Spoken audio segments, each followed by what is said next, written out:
Chapter 9. Convergence. Claire and Michael met in the dim corridor outside her apartment. The overhead light flickered ominously, reflecting Claire's jittery nerves. She clutched a small leather-bound journal that bore her mother's initials. Inside, they settled at Claire's kitchen table. Dishes from a hastily abandoned meal sat in the sink, the only sign of her usual neat habits gone awry. She opened the journal, revealing pages packed with frantic handwriting. I found this hidden in an old trunk. My mother wrote details about a final ceremony, the night when they'd perform the ultimate sacrifice for immortality. Michael's eyes narrowed. Any mention of when? Claire flipped through pages, scanning scribbled dates and cryptic references. There's something about a lunar eclipse. She references a date that's only 2 days away. I think they intend to complete the ritual under a specific celestial alignment. Michael felt cold. 2 days. So they're on a tight schedule. Claire nodded, voice trembling.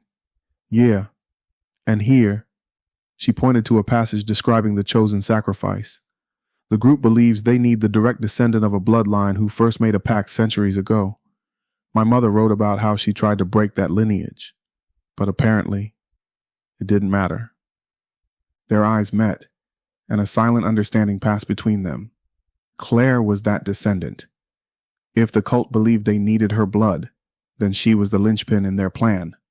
Michael's jaw tightened. They'll come for you. Claire swallowed, trying to steady her breathing.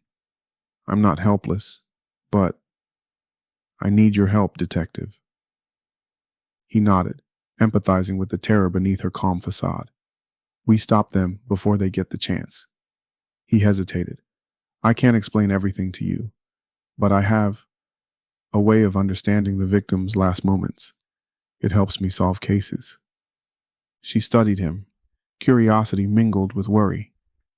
You mean those instincts you mentioned? Michael almost told her about hearing the dead. Instead, he said, it's complicated, but it's real, and I believe you about the danger. Claire closed the journal. So what's our plan? Michael leaned forward, forging a strategy.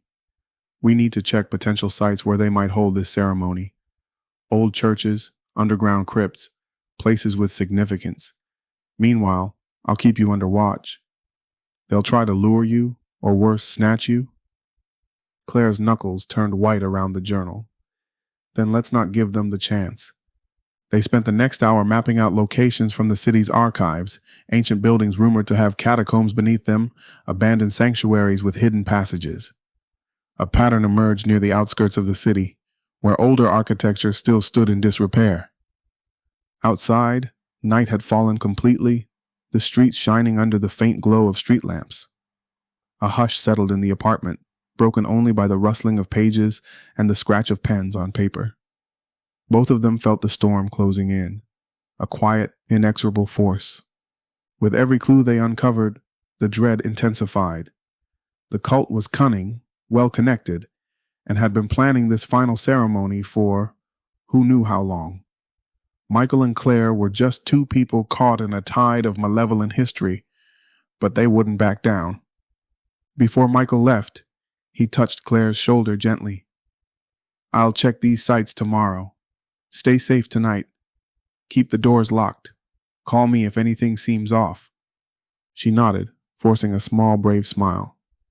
As he stepped out into the hallway, they both understood. The final pieces were falling into place, and time was running dangerously short.